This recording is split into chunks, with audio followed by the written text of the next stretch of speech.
All right, good morning, everybody. We're very happy to have our 11th and 12th grade students in here for this very important assembly and dialogue this morning. So we do have a panel of speakers that we're going to welcome up. I'm going to introduce the first speaker. So the first speaker to my left here is Mr. Forliano. He is currently the Eastchester Town Historian, and he's been serving in that role since 1988. Prior to that, he was a teacher at Eastchester High School. He's been teaching history in our community for over 50 years, and all three of his children attended the Tuckahoe school system. So we're very pleased to have him here, and I'd like you guys to please give him a round of applause.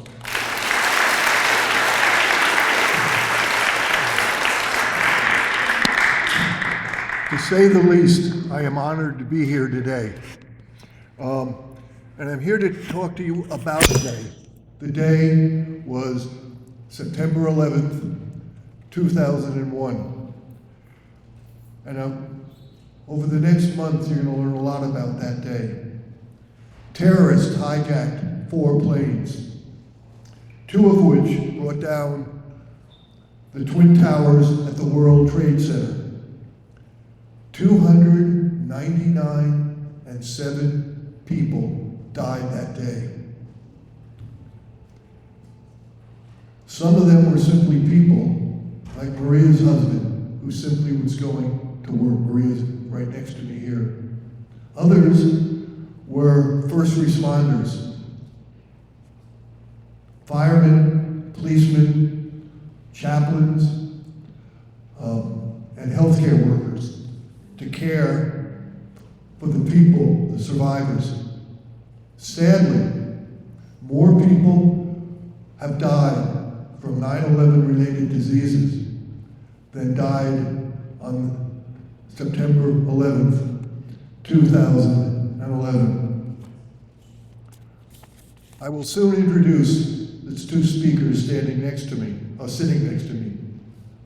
But before I do that, I want you to do 2 things when you go home, and either talk to your parents or a responsible adult you really respect. Ask them, and they will give you an answer. Where were they when they learned about the attack? But the even more important question, I'm going to repeat it twice. What was their response when they realized the full scope of what had taken place? Maybe your teachers might want to write that down. I'll repeat it again. What was their response when they realized the full scope of what had taken place? The 11th grade will be boarding a trolley on September 28th to see a museum that we brought here last year. I'll talk a little bit more about that at the end. But let me introduce Maria. Maria was in my class. Do you remember when it was, what year it was? But a long time ago. But many years later, Maria McHugh had 3 sons, and her husband Michael had gone to work that day, and she was left with a 1-year-old, a 3-year-old, and was it a 6-year-old, Maria? Yes. And she is going to be our first speaker today. The second speaker is Paul Ramallone, who now he's a retired firefighter. He was a full-time firefighter at that time. And him and his colleagues, other firefighters, boarded a bus to go down to Ground Zero and find more survivors. So let's give them a round of applause before they speak.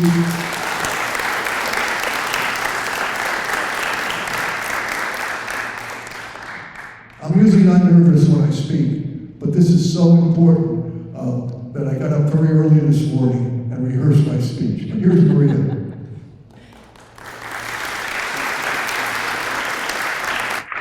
Thank you, Mr. Forliano, and thank you. Is this the 11th and 12th grade here today? Thank you so much. I've never actually done this before. I've never spoken about my experience on a microphone in front of students, so just bear with me. It was September 11th, 2001, I was a stay-at-home mom. I was feeding my 1-year-old son, Connor, in my bedroom, watching my husband get ready for work. He was rushing, and usually he would come over and give me a kiss goodbye, but that day, on his way out, I just motioned for him to go ahead. We blew a kiss. He asked me if I wanted the light on, and I said no, and that was the last thing I said to Michael.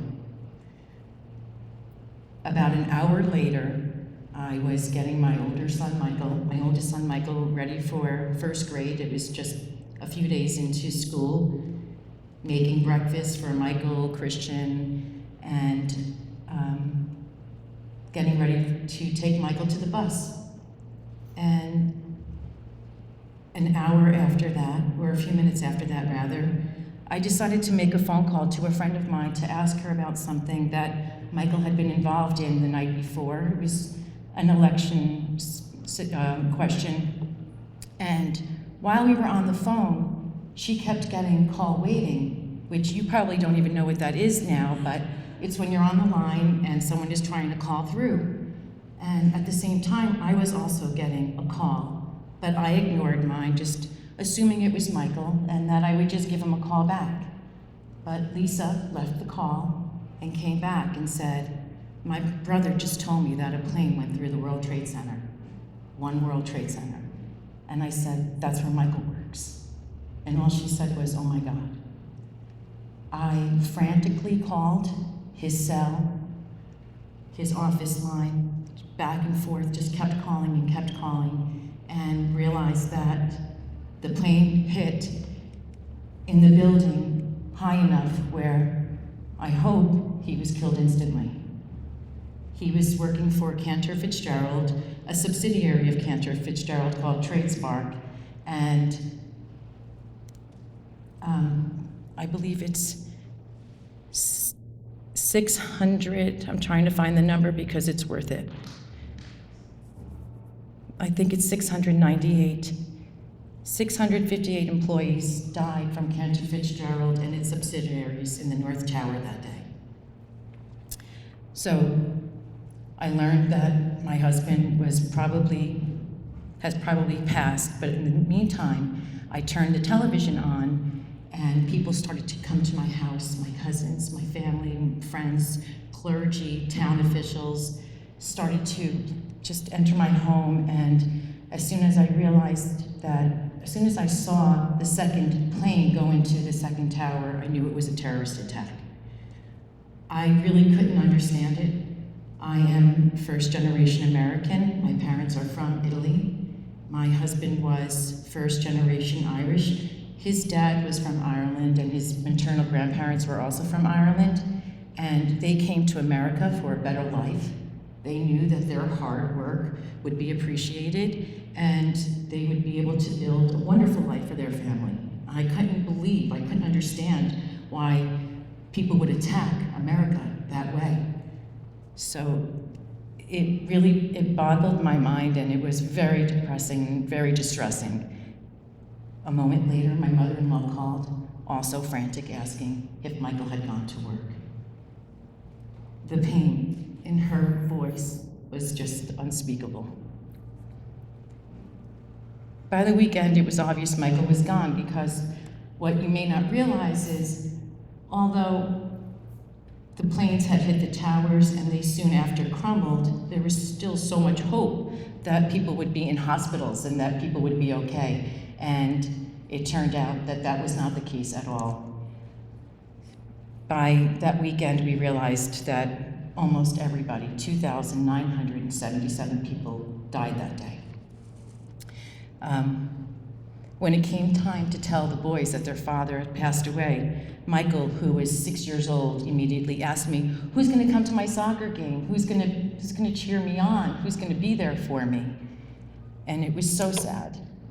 And my sons, Christian and Connor, who were 3 and 1 respectively, didn't really understand. It's not like I could sit them down and say, "This is what happened, and we will pray for Daddy." But there was a very solemn mood in the house, and the night before, Michael's planned memorial on September 22nd, my 1-year-old son cried incessantly all night long. His heart was broken. There was nothing wrong with him. I even tried calling the doctors, but the office didn't even answer. I had no idea what to do. He was just so sad and just cried and cried, and one of the worst feelings in my whole life.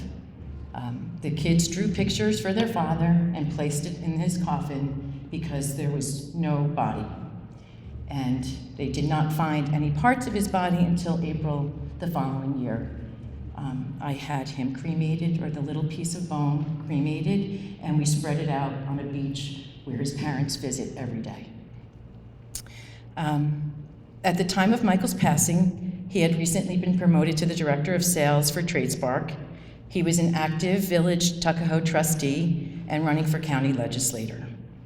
But of course, most importantly, he was a dad, my husband, a son, a brother, a good friend, and a leader.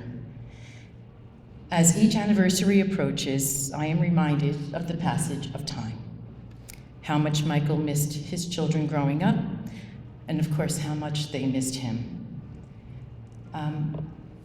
I'm very pleased to be able to share my story because I don't think that 9/11 should ever be forgotten, and I'm also happy to take any questions if you have. Thank you.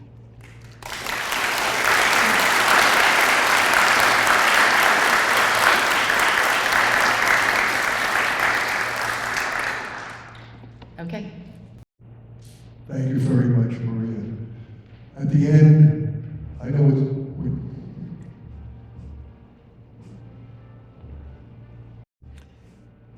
know what, can I finish? I'm sorry. I actually wanted to tell you where we are now. So where we are now, in 2006, I moved into the Tuckahoe School District. I was married shortly thereafter, and my husband and I have a son, Anthony, who's 14 years old, and I think that most of you probably know him or of him. Last May, my son Connor, who is 22, graduated from Wake Forest University and is working for a software company and living in the city. Christian graduated, Christian's 24, he was my 3-year-old at the time.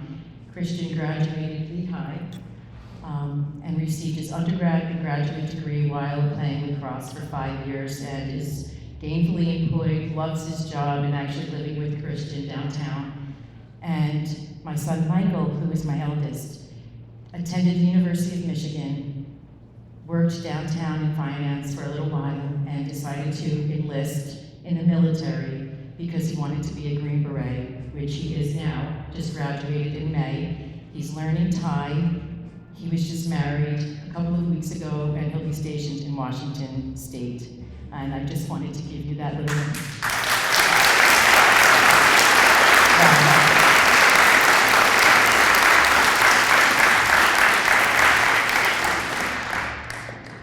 that day is still painful. And I'm glad Maria took the microphone because for a time you saw I couldn't talk. The next speaker, and please, when you hear somebody's emotional experience like Maria's going to give and Paul's going to give, don't feel shy about asking personal questions. Again, you weren't alive when this happened, but you will learn more about it because for a brief moment in time, our country came together and is going to come together again. But let me introduce Paul Renlon again.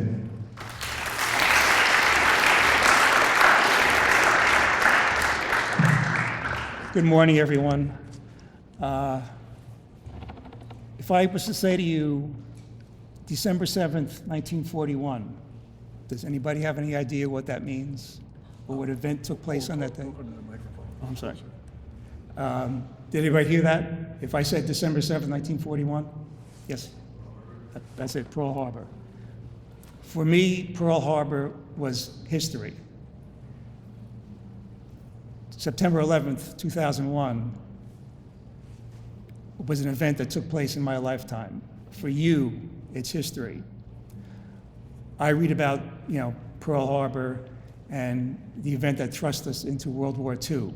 Again, another situation where at the time before it happened, the country was kind of divided. But once that event happened, it united and put us into World War II, which, although millions of people were killed, it ended the suffering of many more millions of people under tyrannical governments, Nazis and Imperial Japan. But so on that note, there are other events that took place in my lifetime that I can remember. I remember the day President Kennedy was shot. I remember when his brother was killed, when Martin Luther King Jr. was killed. So there are events that took place when the moon landings took place in 1969. I was watching TV with my brother and sisters and my parents. So these took place in my lifetime, but they're history to you people because you weren't born then. Just like something may happen in your lifetime, a major event that you will remember, and maybe someday you'll have the opportunity to talk about it to students in the school or other people about that event. So, without further ado, from Wednesday, September 12, 2001 through Sunday, September 16th, the Eastchester Fire Department sent a fully manned engine and ladder company to cover Bronx firehouses or to stand by at Yonkers Raceway for deployment. I was at Station 1 and remember feeling worried about these mutual aid companies, not knowing what might happen to them. I was off duty on September 11th, Tuesday, September 11th. I was actually working at my family business, and my sister came in to work shortly after 9 o'clock, and she said, "Oh, I heard on the news that a small plane crashed into the Empire State Building, into the World Trade Center." And I said, "Okay, it shouldn't be a big deal." I said, because I remembered shortly before the end of World War II, an Air Force bomber had crashed into the side of the Empire State Building. And the Empire State Building's still there. It did cause a lot of damage. A few people were killed, but it was nothing major. So when she told me about that, I really didn't think about it being a disaster. It wasn't until sometime later, when the news really started coming in, that I found out how the extent of the situation. All right, so anyway, to continue on. On Thursday, September 13th, the Mount Vernon Fire Department Local 107, in conjunction with the Westchester Professional Firefighters Coalition, was able to contact officials in New York City in order to organize a relief effort. After getting approval to do so, they contacted all professional fire unions in Westchester. In a matter of a few hours, 120 firefighters from all over Westchester met at Mount Vernon Station 3. Included in that number were 10 firefighters from Eastchester. 2 EFD members were able to get 3 buses at no cost. Shortly before 7 p.m., the 3 buses left Mount Vernon with a state police escort to Manhattan. Almost from the time we turned onto the West Side Highway, people lined both sides of the street with signs and flags, many thanking us and cheering. Signs read, "God bless you, you're our heroes." The buses parked off Hudson Street on Beach Street. Upon arrival, all firefighters were organized into 10-man companies with either a lieutenant or captain in charge. We walked from the buses to the staging area, 1 block from what has become known as Ground Zero, which to the firefighters was known as the pile. Along the way, people on sidewalks clapped and thanked us, offered us water, food, gloves, masks, and anything else we might need to do our work. Walking along, we could see and smell the smoke from what was once the World Trade Center. At the staging area, we saw an engine and ladder truck on a side street.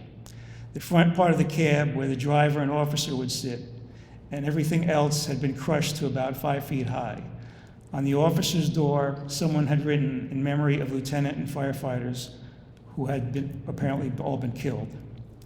After getting permission to proceed, we passed a parking lot filled with burnt-out cars. We stood in front of 3 World Financial Center, now used as a rest and rehab station. Construction workers cut up the fallen North Bridge in preparation to move it out of the way in order to gain access to the main area of debris behind it with heavy equipment. We walked between 3 and 4 World Financial Center along the Winter Garden atrium and into 2 World Financial Center to the front entrance on West Street. From this point, we got an unobstructed view of the massive destruction. From this entrance to the World Trade Center, a distance of about 500 feet, were steel box beams lying parallel about 3 feet apart on top of 10 to 15 feet of concrete and other pulverized debris. There were several hundred rescuers in about a dozen bucket brigades moving debris from around the 7-story stump of the tower and passing it down to the front of the financial center where it was dumped and the empty buckets returned to the front of the line. Ironworkers cut up steel beams which would be passed down the line and thrown on the pile. We filled in on several of these lines, balancing ourselves on the box beams. In some areas you could see through the rubble and see the remains of a fire truck or ambulance. Several of our firefighters attempted to tunnel beneath the box beams in order to look for victims below us. Every so often, someone would yell to be quiet. The generators and power tools would be shut down, and everyone would stop working and just listen for any sounds from the debris pile. After a minute or so, work would continue. Looking up and around from the middle of Ground Zero gave a clear view of the destruction. Every window facing the Twin Towers had been blown out, and chunks of buildings had been gouged out from falling debris. The sides of the remaining buildings were covered in a thin coat of powder that could be seen floating in the air through the glow of floodlights. It was several inches thick for many blocks around the site. Despite the hard work, early Friday morning, it got noticeably cooler, and about 2 a.m. it started to rain. A drizzle at first. Suddenly it started getting heavy, making footing treacherous, and since we were working in t-shirts, the rain just made us wetter and more uncomfortable. An FDNY chief officer called off operations, and our chief officers decided it was time to go back. So we picked up our gear and headed back to the buses. On the buses, we were tired, cold, and wet. There was little, if any, talking on the return to Mount Vernon. I began to wonder what we had accomplished by going down there. We moved perhaps a couple of tons of debris, a literal drop in the bucket of the estimated 1.2 million tons of rubble. We had saved no lives, only one body had been recovered. Yet for 8 hours, we had been willing participants of a piece of history, something people will talk about long after we are gone. We were the first group of firefighters to go down to Ground Zero, but not the last. 2 shifts of Westchester firefighters, Eastchester included, per day responded to the World Trade Center site over the course of the next several days. And the only reason this effort was discontinued was the FDNY went to a 24-hour schedule, meaning half their personnel were on duty at one time, meaning they had enough manpower to send to the site and man their firehouses. Whatever needed to be done, or whatever we were asked to do, we would not have hesitated on this new day of infamy, September 11th, 2001. Starting on September 11th and continuing for days, weeks, and months afterward, ordinary people, organizations, and businesses donated money, food, water, clothing to victims and rescuers. A couple of weeks later, Local 916, that's the Eastchester Fire Union, had a Fill the Boot fundraiser at the intersection of Mill Road and White Plains Road and collected over $30,000 in the matter of like 4 hours for the FDNY Widows and Children's Fund. 1 week after 9/11, an estimated 6,000 people filled the property outside Town Hall for memorial service, with political representatives from Eastchester, Tuckahoe, and Bronxville. The clergy of almost every faith that had membership in the town offered words of blessing and comfort to all. The 3 police departments, the fire department, EVAC, and were all well represented. Weeks later, the fire department and police department played a charity basketball game. Local 916 sponsored the collation at the funeral for Fire Marshal and Tuckahoe resident Ronald Buca at Concordia College. Members attended numerous funerals. Thanks to retired FDNY Captain Bill Spinelli, and as a direct result of our sale of FDNY 343 hats. FDNY 343 hats, they were baseball hats that had the number of firefighters killed on that day, 343. George Glover and I were invited to attend the FDNY memorial services held inside Madison Square Garden in October of 2002. Although it was a cold and rainy day, about 30,000 firefighters from across the country and around the world marched in a parade prior to the services. It is amazing what can be accomplished when people put aside their differences, get together, and work for the common good.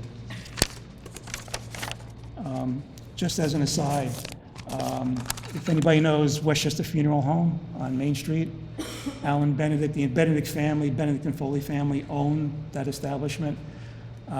Alan's son-in-law, his brother was a firefighter in New York City, was killed on 9/11.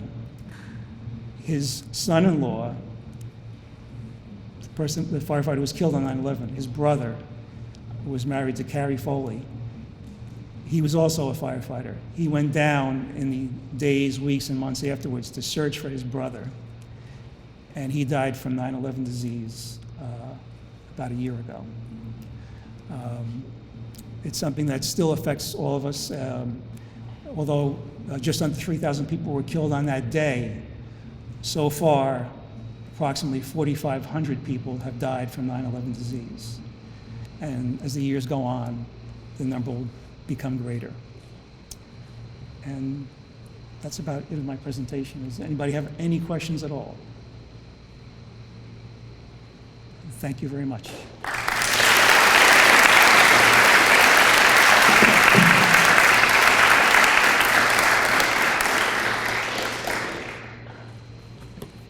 I just want to mention one other person who just perished. The Pinto name is a famous name in Tuckahoe history. Bill Pinto was in my class in Eastchester. He was a captain in the Eastchester Fire Department.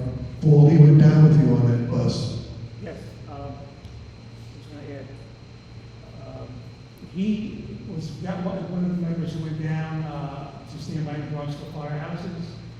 And what happened was, as the city rigs came back from the pile, the forest that we had, their apparatus was coated in the dust from the World Trade Center. And so the guys, hosed the rigs off, washed them down, and apparently all the dust and everything that was flying around affected him, and now he just passed away in January. So almost 21 years later,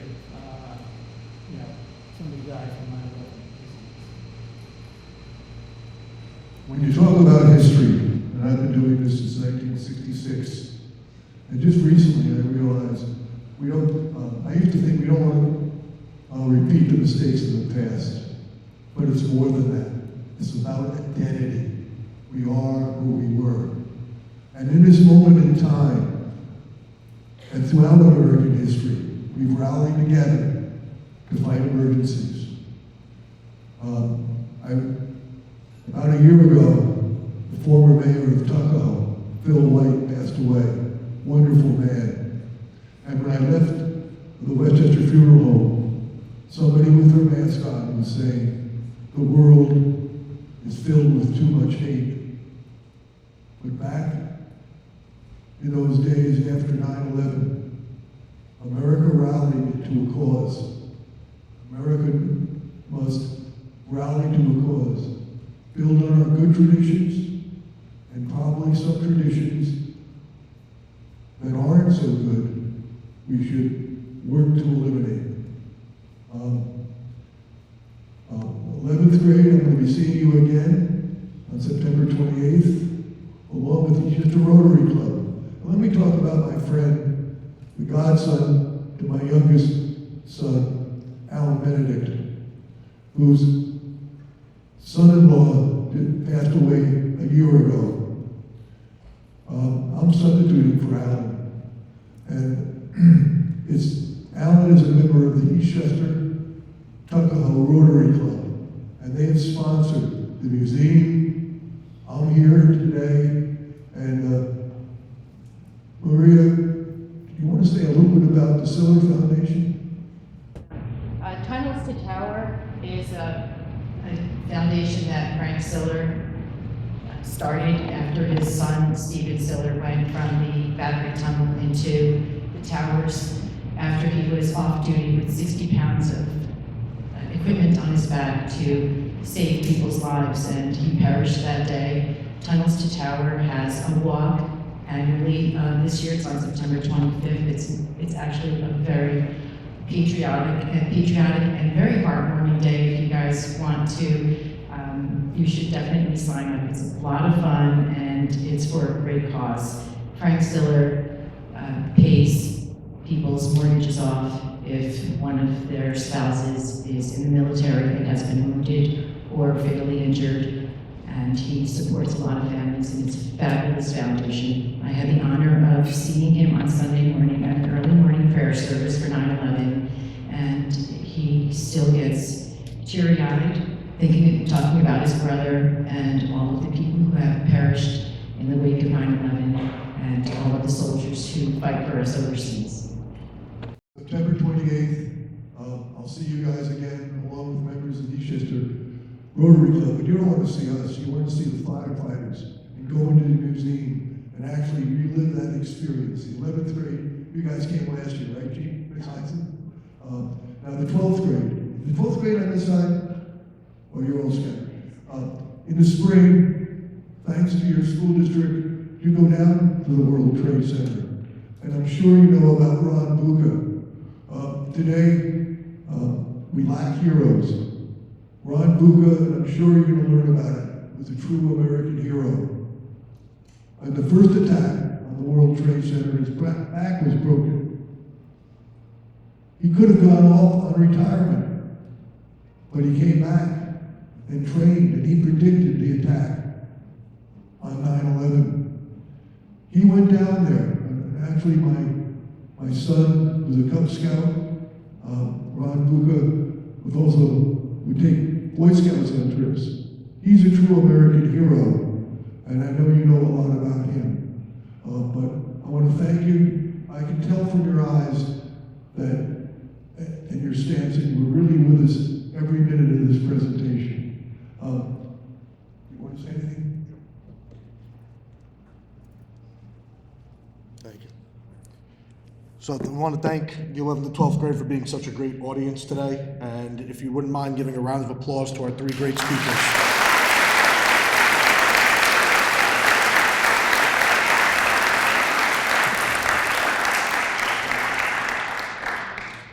All right, so if anyone has any questions, you can feel free to reach out to me, and I'll make sure those questions get to our wonderful speakers. On the 28th, as Mr. Forliano mentioned, our 11th grade will be taking a trip. We'll be providing details on that trip to the Mobile Museum, and Ms. Heinzen has already begun preparations for our seniors to return to Ground Zero for the full museum trip. All right. So at this point, we'll begin dismissing row by row. Mr. G will come by and kind of tap your row. And you guys will be going back up to get your stuff in third period, and the bell will ring shortly. Thank you.